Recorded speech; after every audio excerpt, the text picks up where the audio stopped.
High দর্শক বন্ধুরা, আজ আঁকবো ভাতিজা বিপ্রজিৎ মণ্ডল অঙ্কুশের ছবি।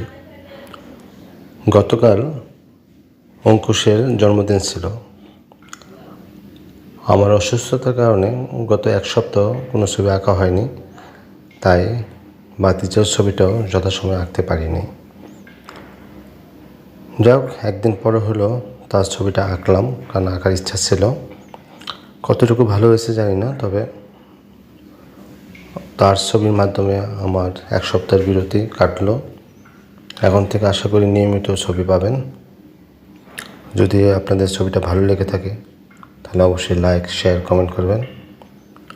আর ভাতিজাকে বলছে happy birthday to you, happy birthday. তোমার সাফল্যময় জীবন কামনা করি।